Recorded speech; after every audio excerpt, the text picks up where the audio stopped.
Assalamualaikum guys, welcome back to Altex, and today we're gonna finish with our transfer of thermal energy portion. We're now gonna discuss the final part of transfer of thermal energy, which is thermal radiation. We have covered conduction and convection in great detail, so do check out those lectures as well if you haven't already. So now again I'll go with the same approach. मैं सवाल पूछूंगा क्योंकि सवाल पूछना is a fundamental way of understanding the world around us. To have that curiosity is something which we all need. So let's begin.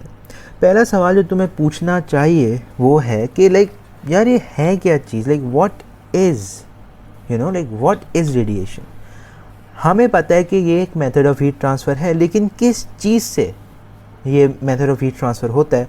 It's very simple. It's called infrared radiation. Let me write that down. Infrared radiation. Okay? तो radiation की कुछ specific properties हैं. अगर आपको ये समझ आ जाए then radiation will be a piece of cake. Okay, radiation क्या करता है? रेडिएशन को ट्रांसफ़र होने के लिए कोई मीडियम चाहिए ही नहीं. Late me write that down. Radiation does not require any medium, okay? Any medium for heat transfer.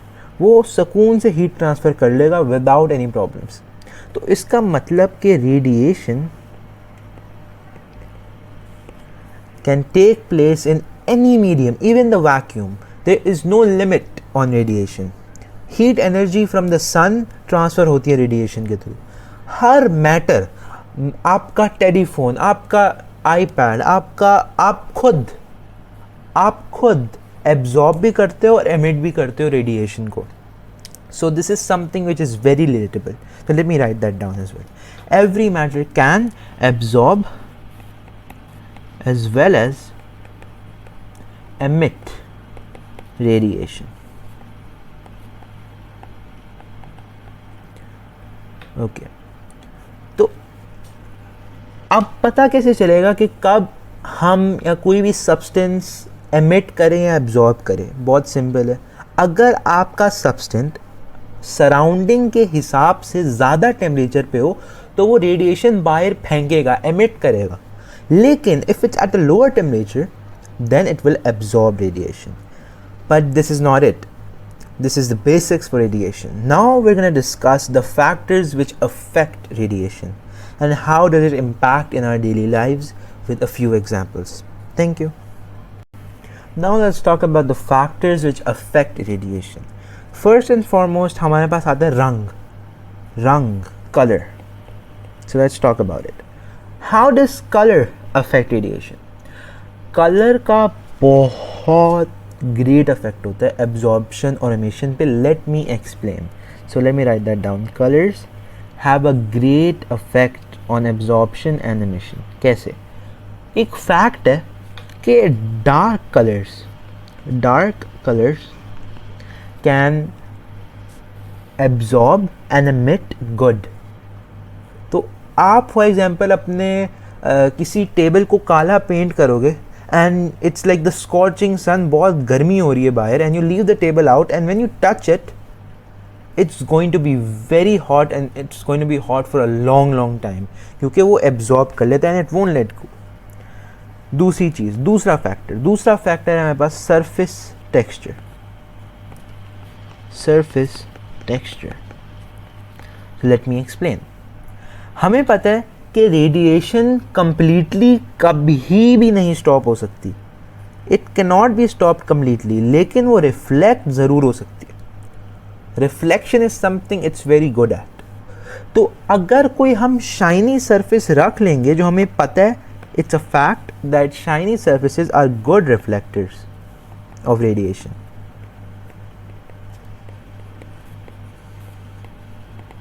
So if we as a person keep a shiny surface, it will reflect more.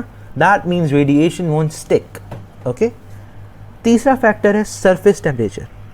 और हमने एक proportionality को मैंने यहाँ पे लिख दिया. Rate of heat transfer है that is directly proportional to the temperature by 4 times. Okay, 4 times.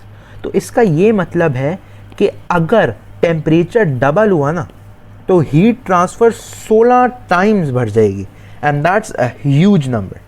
Okay, तो इसलिए हमें पता है कि अगर हम सरफेस का टेम्परेचर बढ़ा देंगे तो हीट ट्रांसफ़र इंक्रीज होगी. That means radiation will either emit और absorb faster.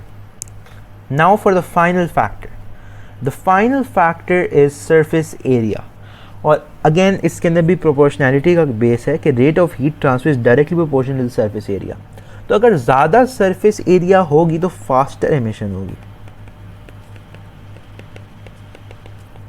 Okay, fast emission of क्या होगी, आप बोल सकते हैं हीट या radiation, whatever suits you best. So these are the factors which have affected radiation. Let me revise it. पहला हमने डिस्कस किया कलर. कलर का बहुत ऐसा अफेक्ट होता है कि अगर डार्क कलर होंगे तो वो गुड एब्जॉर्बर होंगे और गुड एमिटर होंगे. सरफेस स्ट्रक्चर का मैंने बात की कि रेडिएशन कभी भी स्टॉप नहीं हो सकती क्योंकि वो रिफ्लेक्ट हो रही होती है. तो हमें पता है, एक फैक्ट है कि शाइनी सर्फेसेज गुड रिफ्लेक्टर होती है. सरफेस एरिया, मैंने आपको बताया कि proportionality is very important in this. ज़्यादा टेम्परेचर होगा, डबल होगा टेम्परेचर, तो 16 टाइम्स बढ़ जाएगी हीट ट्रांसफ़र. सरफेस एरिया मैंने तुम्हें डायरेक्ट प्रोपोर्शनैलिटी का एक सीन बताया. ज़्यादा सरफेस एरिया, ज़्यादा emission of heat. I hope this is clear. Now for one practical example which covers all three: conduction, convection, radiation. So yeah, let's begin. Okay, now for a practical example which covers each and every portion of transfer of thermal energy, which is a vacuum flask. This is ये ऐसी technology है, this is an innovation. At that time, nothing like this was ever invented. A double walled bottle. आप अपनी चीज़ों को safe कैसे रख सकते हैं? This is the prime example. So basically these are its components. It had a metal case cover, it had a cork, it had a double walled bottle, or it had a silver polish. Now silver polish, it had a tin metal case, then air, and it had springs inside as well. So now let me explain कि इससे क्या क्या रुका and why is it such a impressive engineering achievement. तो let's discuss. तो मुझे ये बताओ, इसके अंदर तीनों केस रुक रहे हैं ऑफ कंडक्शन, कन्वेक्शन, रेडिएशन. पहला हम बात करते हैं रेडिएशन की. रेडिएशन कैसे रुक रही है? सिल्वर पॉलिश की वजह से. तो I can say through radiation reduced by silvering of glass. Conduction कैसे प्रिवेंट हो रहा है? ये दिख रहा है, एयर. तो अगर इधर एयर है तो इधर वैक्यूम होना चाहिए. Okay, this area is vacuum. तो कंडक्शन प्रिवेंट हुआ है बाय वैक्यूम. इसको मैं वापस वैक्यूम. ओके, कन्वेक्शन कैसे प्रिवेंट हो रही है?